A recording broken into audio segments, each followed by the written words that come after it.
بسم اللہ الرحمن الرحیم۔ آج ہم پڑھیں گے کہ سورۃ الفاتحہ کے اندر غیر المغضوبی، یہ غیر کے نیچے کسرہ کیوں آیا؟ کہتے ہیں مولوی کو آنا کچھ نہیں، غیر المغضوبی یہ غیر کے نیچے کسرہ کیوں آئی؟ ہاں، یہ ہم پڑھیں گے جی کیوں آیا۔ یاد رکھیں غیر اکثر طور پر تابع ہوتا ہے اور تابع بھی اکثر طور پہ صفت ہوتا ہے۔ اب اس پہ کسرہ آیا، اس سے پہلے کوئی کسرہ دینے والا نہیں ہے۔ اس سے پہلے ہے صراط الذین انعمت علیہم، اس سے پہلے تو یہ ہے۔ اب اس کو کسرہ کس نے دیا؟ تو میں نے بتا دیا غیر اکثر طور پہ ترکیب میں صفت بنتا ہے، اس کے نیچے کسرہ آیا۔ اب کسرہ یہ صفت ہے، پیچھے ہم نے ڈھونڈنا ہے کہ اس کا موصوف کون ہے جو مجرور ہے، تو ہمیں پیچھے نظر آتا ہے الذین مجرور۔ کیا مجرور ہے؟ تو بیضاوی میں لکھا ہوا ہے، تفسیر بیضاوی میں، کہ لفظ غیر الذین سے صراط الذین، الذین سے پہلے صراط، اس سے یا یہ بدل ہے یا یہ صفت ہے۔ غیری کسرہ آیا، کیوں آیا؟ صراط الذین میں جو الذین جو کہ مضاف الیہ صراط کا، وہ پہلا نکرہ دوسرا معرفہ، وہ جو کہ مجرور ہے یہ اس سے بدل ہے یا اس کی صفت۔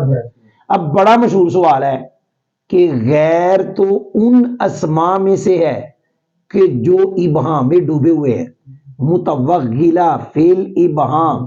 ایک استاد ہمارے وہ کہتے تھے یہ غیر ان الفاظ میں سے ہے کہ جن کے اندر نکارت کوٹ کوٹ کے بھری ہوئی، جو کبھی بھی معرفہ نہیں ہوتا۔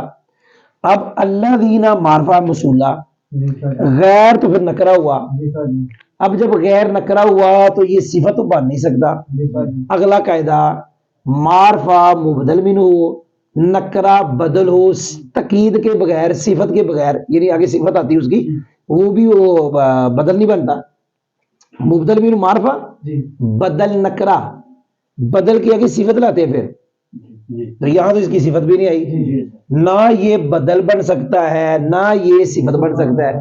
تو جی بیضاوی شریف میں دو طرح جواب لکھا ہے کہ جب ہم اس کو صفت بنائیں گے یا بدل بنائیں گے تو ہمیں دو طویلوں میں سے ایک طویل کرنی پڑے گی۔ وہ طویل چاہے ادھر کر لو چاہے وہ ادھر کر لو۔ ادھر طویل یہ ہے کہ غیر ایک صورت میں معرفہ بن جاتا ہے جب اس کے مضاف الیہ کی ایک ہی ضد ہو۔ اب اس کا مضاف الیہ مغضوب علیہم، اس کی ضد ایک ہی ہے منعم علیہم، لہذا غیر اس وقت معرفہ بن جاتا ہے جب اس کے مضاف الیہ کی ایک ہی ضد ہو۔ اس کا مضاف الیہ کون ہے؟ مغضوب علیہ، اس کی ضد ایک ہی ہے، لہذا غیر معرفہ ہو گیا۔ تو معرفہ معرفے کی صفت بنا ہوا۔ یا ہم طویل کریں گے ادھر، ادھر نہیں کریں گے۔ وہ طویل کیا کریں گے؟